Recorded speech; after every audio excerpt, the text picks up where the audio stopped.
We have your weekend Apple news.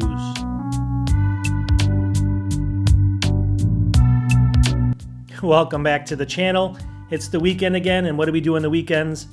You know it, we go through the Apple news. I'm going to go through about 15 to 20 different Apple-related news stories, throw in some tech deals. It's the weekend. I usually have a beer. Cheers, everyone. So without further ado, let's just jump right into it. We have your weekend Apple news.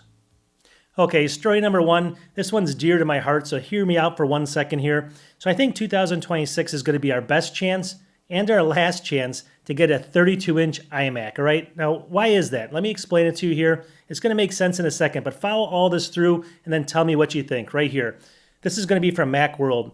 It says 32-inch iMac Pro. What you need to know about the rumors, all right? Apple no longer makes the iMac with a larger screen. Apple could be planning to revive the larger model. Here's what we heard. So they're saying it's possible, and we've heard this a lot, all right? In fact, we've heard it so much. Take a look over here.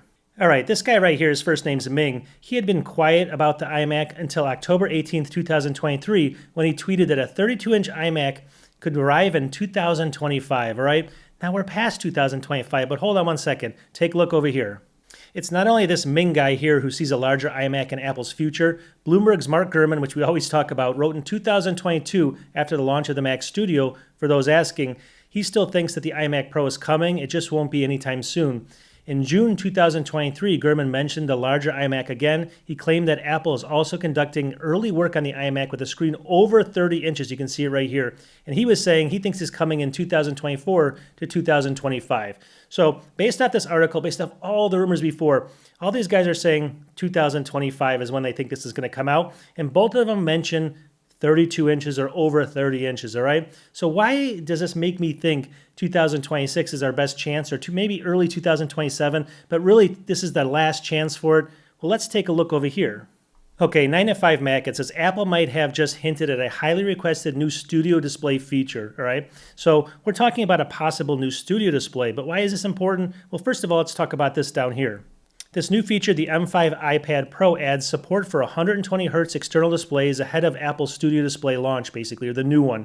And so we see that there's some new devices coming that are actually, claiming that we're going to have these two new monitors, or at least one new monitor, or at least a new Studio Display coming. So this is all pointing towards a couple new Studio Displays, all right? But why does this have to correlate with the iMac? Well, let's keep moving. All right, this is an article from Apple Insider. It says new Apple displays, M5 MacBook upgrades expected in Q1 2026. But the main thing you want to take away from here is the new Apple displays, Q1 2026. This is starting to make a little bit more sense. Let's keep reading. All right, it goes on to say right here, the current 5K resolution could potentially be increased to 6 or 7K version, while the screen size could be basically altered from 27-inch to a possible 32 inches. ProMotion and Thunderbolt 5 support have been basically mooted as well. So long story short, they're saying that obviously the sizes probably on these new Apple Studio displays are going to go up to 32 inches. All right, let's pull back for a second. So go back a couple years. They came out with the one sitting right here. I have a 24-inch iMac in front of me. It's obviously got this they went from a 21-inch up to a 24-inch. So the smallest iMac got a little bit bigger, right? So I'm thinking this is my theory behind everything. They didn't come out with a 27-inch iMac. They were testing stuff, and they were maybe going to with the new Studio Display. Obviously, the old one, the old Studio Display could have maybe done a bigger iMac, but they really wanted to go up from 27 because this one did on the 24. It went from 21 to 24. So from 27, they want to go to 32.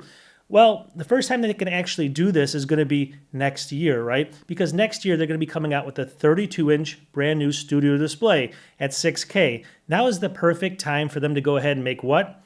An iMac at 32 inches, 6K. So things are starting to make sense, especially if it was an iMac Pro. It would have to be basically 6K. It's going to be a little bit more expensive, obviously. Now, I'm hoping that they make a dumbed-down version and they make a 32-inch Maybe at 5K, that's not going to make a lot of sense with Apple. It'd have to be 6K, wouldn't it? So me personally, I hope they give us the lower model, and then they also give us the iMac Pro. But I hope they give us two different price points. Maybe one starting at $2,200, and then the iMac Pro is going to probably be $3,500 and up, which I'm not going to probably buy. But still, see how this is all starting to make sense really quickly. The screens are coming out now for this, and they didn't really have them before to go up on the size from 27 to 32. It wasn't possible for them before, but now it is. So that's why I say right now the iMac at 32-inch. Next year, it's going to be the best chance and probably the only chance, because if they don't do it then, they probably never will. Okay, this next one over here, this next article here is going to be just something fun to look at. So we always like to look at other people's setups around us, but I always wonder, and I always scratch my head on how some people can afford some of the setups they have, obviously. It's almost impossible, right? I understand people do what I do. We get sent free stuff, but Apple doesn't usually send you all this free stuff like I'm going to show you here. So how do they do it? But hold on, let's take a look at some of these setups. This is from Cult of Mac right here. This is the website. It says top 10 high-end Apple setups you wish you could afford. Let's just take a look at the first one. So the first one here, this guy's got, look at this, he's got a Mac Pro over here, and they're saying he's got basically the 6000 Pro XDR here in the middle, and then he's got two basically Mac Studio displays on each side of it. So what is this? That's like $5,000 or $6,000. That's $3,000 if you add both of those together. This over here is about $5,000 or $6,000. So we're talking $13,000, $14,000, $15,000. And, and then he's got graphics cards just hanging on the wall doing nothing over here as well. And Sonic the Hedgehog, it looks like, for some unknown reason. But still. So anyways, this guy has got the setup, right? But let's keep moving. So it gets even more extravagant than this. Okay, this next setup here, you can see the credit down here. But take a look at this guy's setup. He's got 3 Mac Pros sitting on his desk here. At least that's what it looks like. He's got a fish tank full of water over basically, what is that going to come out to? About $25,000 or maybe even it could be $75,000. I don't know, depending on how these are set up over that. So if this thing ever leaks, he's going to ruin all of that. I hope he's got good insurance. He's not really thinking there, right? But then he's got, what is this, an iMac Pro over here. He's got a couple monitors sitting over here. I can't really tell what they are. He's also got a MacBook here. And then he's got all this switching gear and stuff like this and SSDs over here. I mean, he's got some more, it looks like kind of like a DAS or a SAN over here as well.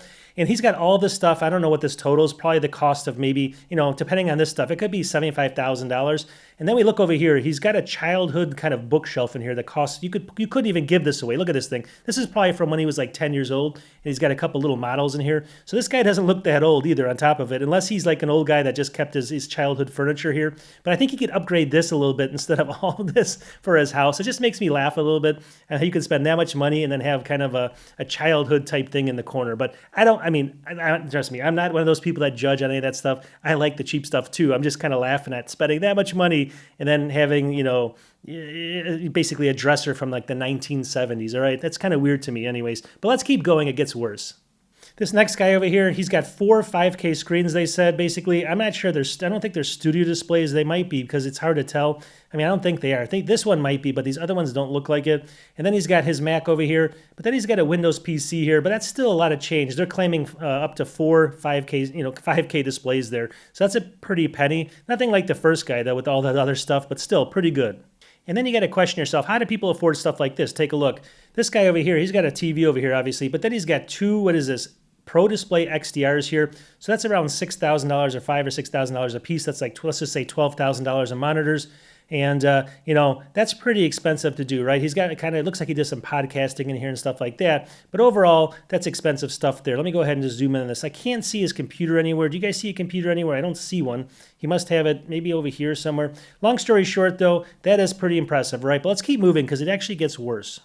Okay, this guy's set up here. Supposedly he's got a Pro XDR in here as well. He's also got this really weird square setup. I love these things actually. I've talked about those a couple times on my channel. And then he's got a monitor hovering above it over here. And what they're saying, he's got an M3 Max MacBook Pro connected to all of this as well. That's a pretty good setup. I don't know if that's complete overkill. Anytime you get the Pro XDR, of course it is, but still pretty nice setup there.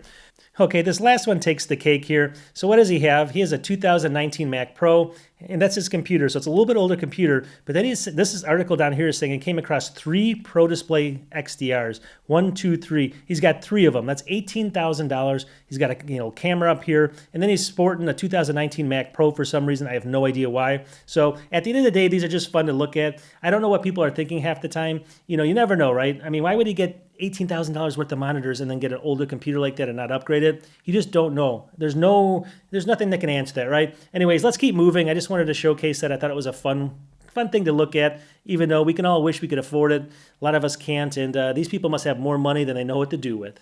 Okay, we've talked about the iPhone Air not selling that well, but actually the statistics are kind of surprising on resale value right now as well. Right over here, Mac Rumors. It says iPhone Air's resale value has dropped dramatically, data shows. The iPhone Air recorded its steepest early resale drop of any iPhone model in years, with the new data showing that several configurations have lost almost 50% of their value within 10 weeks of the launch. You could lose up to 50% if you want to sell it in the used market right now. That's really crazy. So let's kind of scroll down here. It says the data shows that the iPhone 17 series has averaged about 34.6 depreciation after 10 weeks, outperforming the iPhone 16 range at the same point last year, which saw 39%. The iPhone 15, though, remains the strongest performer over the last several cycles, retaining more value in the 10-week mark than the average depreciation of 31.9%. So the iPhone 14 range sits at around 36.6%. So the iPhone 15 did the best. It says, by contrast, the iPhone Air shows significantly weaker retention, averaging 44.3% depreciation across all storage configurations. The Air declines range from 40% basically to 47 or almost 48%, making it the weakest performing iPhone range since the iPhone 14 Plus and certain iPhone 13 models. So a long story short, you could lose almost 50% of value if you bought an iPhone Air because people just don't want them for some reason. And, I don't, who knows? Like I said, do you guys get that? Do you guys understand why? I think I do. It's the lack of good cameras. It's going to be the smaller battery, even though it doesn't perform that bad. You might as well get a better battery. But I think cameras and stuff like that are what people want. They don't want thin and, easy to break. They want thick and kind of strong. I think that's the way around it. So Apple should listen to everybody and keep the phones coming. And, I'm not too sad if I see this one go. Cheers, everyone. I hope everyone's having a great weekend. I got a Yingling. I think it's like a Yingling Flight. It's a super light beer. It's almost like water. So anyways, let's keep moving here. So do we have some sales now? Yes, we do. Now, these sales might not be available when you see this because it might be, I'm doing this right now, but in a couple days, you might look at this. That might be gone. But use this as your low price point. Don't buy anything more than this, all right? This is where you should be. First one over here, Apple AirPods 4 wireless earbuds right here with active noise cancellation also. Down to $99. It's 45% off right now for the current version from Apple, usually $180. That is an incredible deal. I've never seen 45% off on an Apple product, especially current gen. That's pretty crazy, all right? So pick that up. Check it out. See if you can get that right now. Also, the brand new M5 MacBook Pro. It's still on super sale as well. It just came out, so I don't expect a lot here, but 16%. That's huge. $15.99 down to $13.49. Even though Black Friday and stuff's over, this is still out there, so definitely check that one out as well. That's a really good deal. What about a MacBook Air? And maybe you want to go back a generation or so. Here's a good one right over here. Here's the 15-inch MacBook Air. This is the M3 model, 16 gigs memory, but 512 gigabyte. So you get an upgraded SSD as well, plus the 15-inch here for $999. So you're just going down one chip, but you get this upgrade here for a little bit less than you'd get it with the M4 for having less storage. So I think that's a pretty good deal. It's from Xpericom over here, so I'll have a link to this. They actually are an Apple reseller, so you can trust them. I think they sell everything brand new here. They might have some used stuff, but this is new. Let's keep moving. What else do we have here? So a watch. The watches are doing pretty good still. They're still on some good sales here. Here's the Apple Watch Series 11. This is 42 millimeter down to $329 from about $400. That's 18% off, and this is the newest version as well. So that's doing pretty good. I mean, obviously you can't complain on a new version. Now, if you want to get a cheaper phone, but you don't want to spend, you don't want to spend a ton of money, you want to get a cheaper phone, and you don't care if it's an older version. Actually, on Amazon right now, they're selling right here the Apple iPhone Renewed Premium, and we talked about this. This is the one you want to get where it's premium. 15 Pro, right? 128 gigs. So we're going back, obviously, from the 17 to the 15, but we're getting that for 22% off the price that it normally is, and the normal price is lower than usual, so it's $569.95. And it's basically going to be almost a brand new one. You might get like 95% battery or something like that on these things, but they're going to be really close with the premium tag. So it's just the iPhone 15 for $569, but that's the Pro version of it. That's a pretty good deal there. So you can't complain, but let's get back to the news. Okay. One of the problems with Apple and Apple's AI is they keep losing people, right? We've talked about this many times, but it gets worse and worse, right? Mac rumors, it says right here, Apple bleeding talent to OpenAI. Dozens of Apple engineers and designers with expertise in audio, watch design, robotics, and other core product areas have left the company for OpenAI in the recent months, the Wall Street Journal reports. You can see that right here, and here's a picture of OpenAI. Let's keep moving. According to the Wall Street Journal, a review of data from LinkedIn suggests that a significant scale and concentration of talent is now moving specifically to OpenAI as it builds its dedicated hardware division. The reviewed profile shows that the former Apple staff joining OpenAI include contributors to multiple flagship categories, ranging from wearable devices, industrial design, to platform-level audio technologies used in the iPhone, AirPods, and Apple Watch. Several individuals also listed experience in robotics. OpenAI is expected to launch its first hardware device next year, and they're basically purging tons of people from Apple, directly from Apple, right? Which is kind of crazy. Okay, this next one from Mac Rumors makes this story even crazier because Meta is basically purging people too. It says Meta's creative studio led by former Apple design head to treat Apple Intelligence as its new design material. So Meta CEO Mark Zuckerberg today announced plans to launch a creative studio that will be led by the former Apple UI designer Alan Dye. As we learned earlier today, Dye is leaving his position as Vice President of Human Interface Design at Apple to become Meta's new Chief Design Officer, right? And you can see, obviously, they're looking at some glasses here and stuff like that. But Alan Dye was basically one of the key designers at Apple. Now he's basically leaving, and where is he going? He's going directly to Meta. So you would think it's all bad news, though, but it's actually not for a lot of reasons, and I'm going to show you why. There's a lot of people at Apple that are very happy about this. Take a look over here, 9 to 5 Mac. It says Apple's employees giddy about Alan Dye's departure. And here's a picture of Alan Dye right here. You can see him. Let's kind of scroll down here.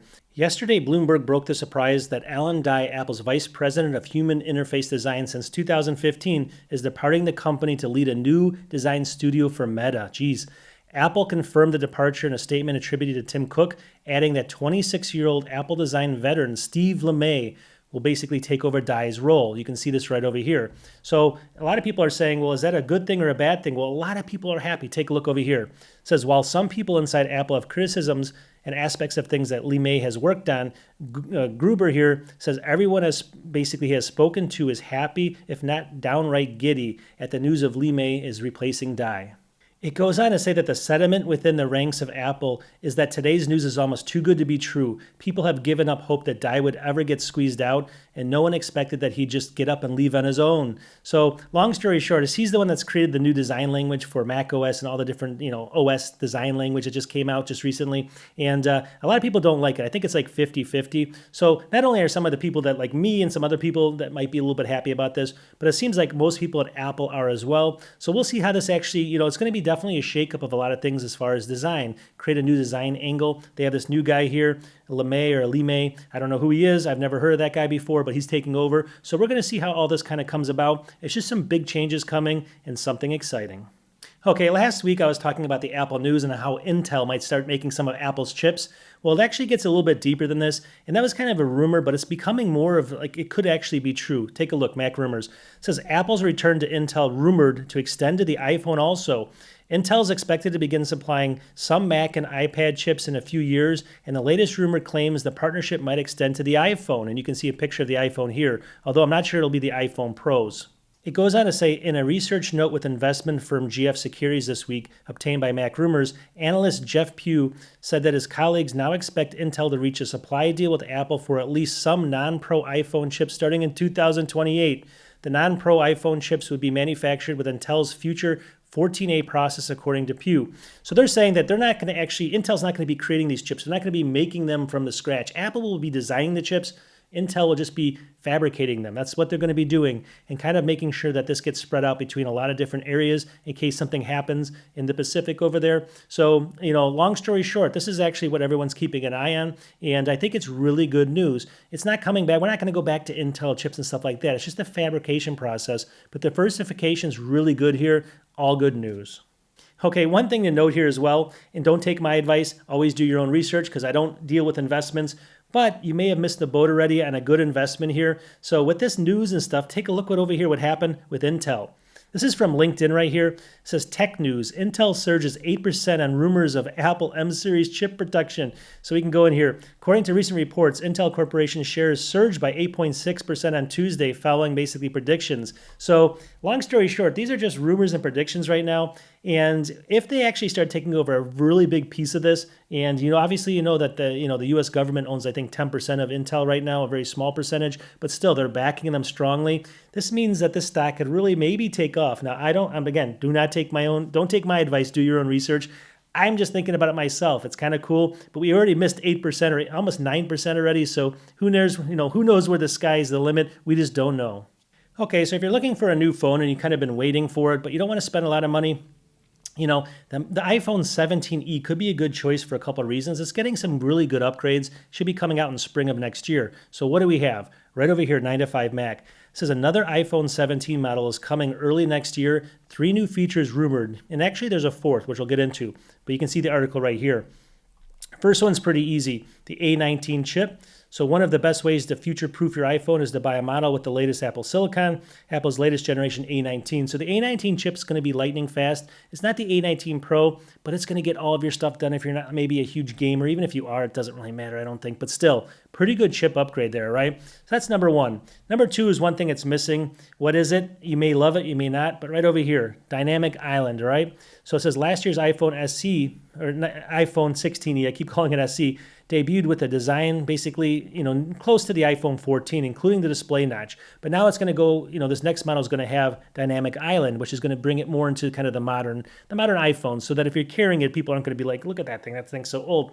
Not that I could care less, but still, if that's about you, that's about you, right? But if you like the Dynamic Island, it's coming as well. So the next thing over here is not that important for me, but number three, center stage front camera here. So obviously you can take a look at this, how it's actually, when you take a picture, whether it's this way, it's going to actually frame it in widescreen for you and stuff like that, or actually move around when you're taking video. So that's kind of important for some people. Not so much for me, but that's another good feature they're adding to it. But what's a couple other ones that's actually going to make this a little bit more attractive? It's going to be a slightly new design right over here. Okay, from Apple Insider, iPhone 17e has the same OLED screen as the iPhone 16e with slimmer bezels. That's the key here. It's going to have slimmer bezels.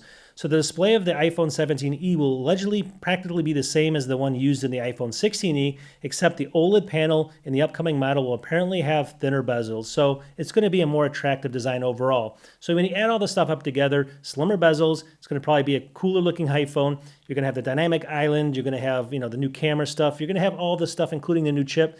I think for it's $599 starting, but if you can get this for $549, or if they even drop the price maybe to $529, I think this is a good sleeper. Definitely pick one up. I might actually get this. I don't know, just to test it out. We'll see. Stay tuned to the channel.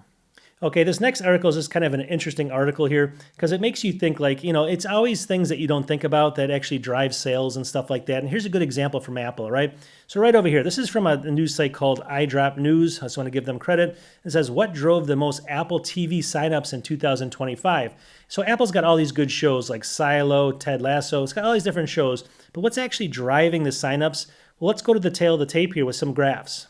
Okay, let's take a look at this graph here. So it says Apple TV sign-up viewership from, April to September. What actually drove the most? Look at this, baseball. Dodgers versus the Yankees, May 25th. It actually had 722,000 signups during that time. Yankees versus Phillies, 698,000. Then Phillies versus Mets, 631,000. And you get down here, the morning show is next, but quite a bit smaller. And then you get into some of the shows. But here's another sporting event, baseball here, baseball here, baseball here. Here's Chief of War down here. So you can see that some of the shows are bringing in some viewership, but a lot of them it's going to come in from sports. And why is that? It's because people want to watch a specific game or something, and then they actually sign up for it because they can't see it anywhere else. So they sign up for Apple, and they actually get in the subscription. But do they actually keep the subscription? That's the thing that counts. Let's take a look. So this is actually says Apple TV signups in June, basically retention by titles viewed, right? So you can see that there's still, the sports in the blue over here are going to be the lowest retention. It makes sense, but not by that much, right? So things like this over here, these are some of the different shows in here. You can see all the different show titles down here.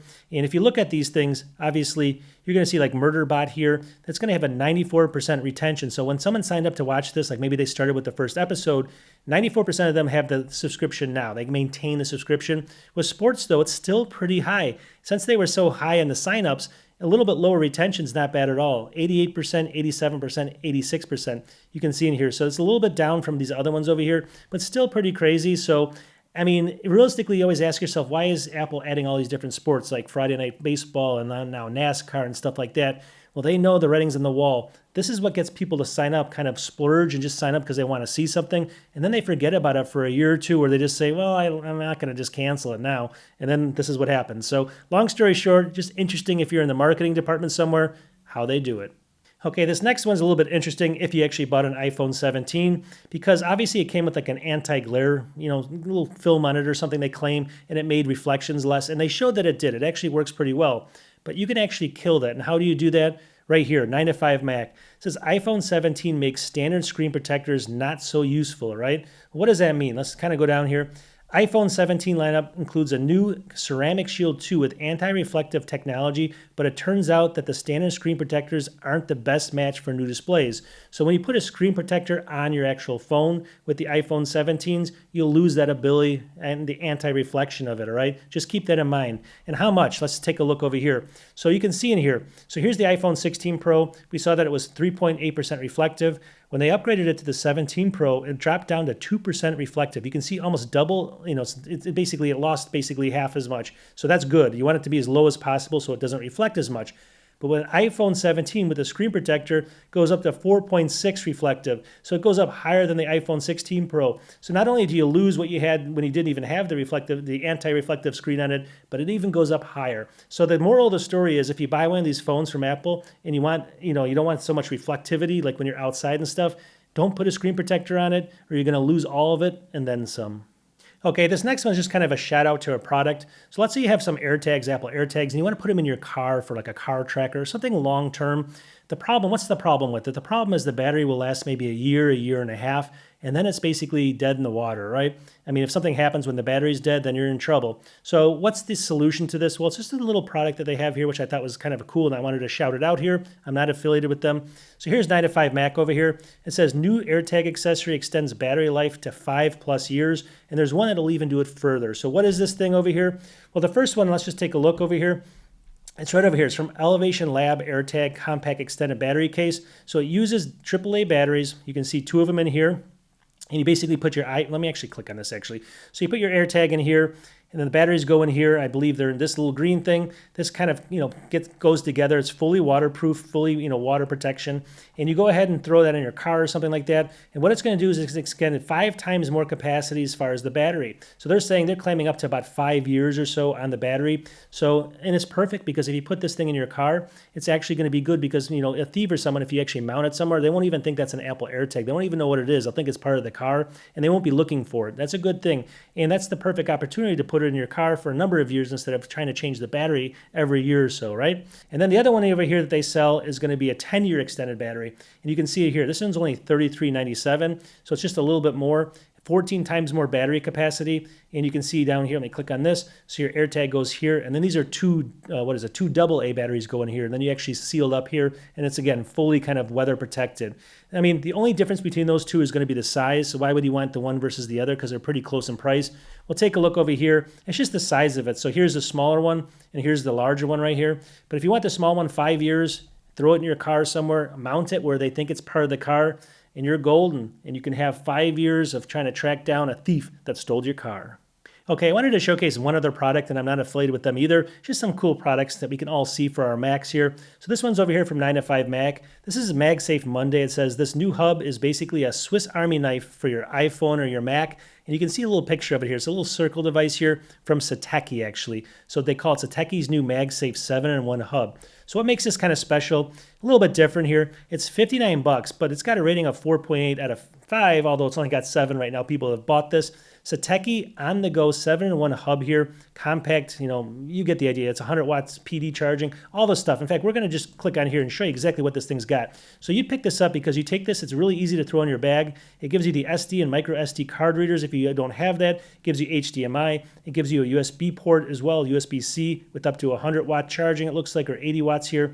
It also gives you 2 USB-As in case you need those. And then it gives you 1 gigabit Ethernet as well if you don't have that on your MacBook. So you can see if you need something like that, that's in there as well. And it's this little kind of hockey puck device. All comes just looking like this right here. So it wraps the cable around it like this. You can easily throw that in your bag. I guess it's kind of a cool product, I think. I mean, just obviously something a little bit different than some of the other ones you've seen out there. Obviously very similar at the same time. But overall, $59 I think is kind of a fair price if you need that. More of an Apple price there, but still, check it out. Okay, we've talked about the foldable iPhone, right? And obviously we know what the biggest caveat to that is going to be pricing, but we don't know exactly where the price is. But they're starting to narrow down on the price because of all the hinge mechanisms and how they're actually going through all of this design. So it's going to be obviously a super premium product.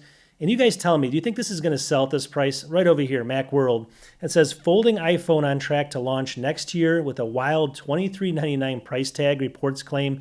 Apple has solved the crease problem according to supply chain sources. And that's kind of what they're waiting on, is to actually fix that crease problem. And then they were going to come out with the phone. So it looks like next year will be the year, probably later next year, possibly early 2017 or 2027, but probably most likely next year. But I guess just post in the comments, at that price, almost $2,400 for a foldable iPhone, would you buy it? I mean, they're actually claiming, let me actually look in here, because they were claiming some numbers that I just can't believe. It goes on to say that while that price clearly presents a challenge for Apple's marketing team, the report was optimistic about sales, forecasting 5.4 million iPhone Fold units to be sold in 2026. 5.4 million in 2026 of the iPhone Fold at $2,400. Is that even possible? Post in the comments. I want to hear, your thoughts on this. I think they're nowhere close to that. I think it'll do worse than the Air actually at that cost, but you tell me if I'm wrong.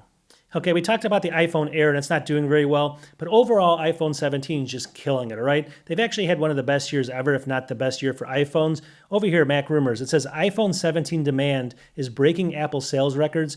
Apple iPhone 17 lineup is selling well enough that Apple's on track to ship more than 247.4 million total iPhones in 2025.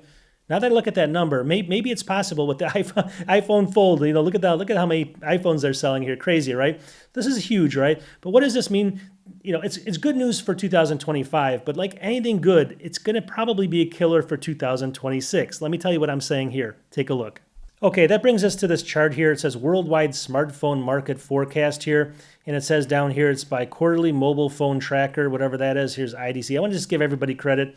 But you can see here, so obviously iOS is yellow. Android and Harmony is basically going to be this blue color.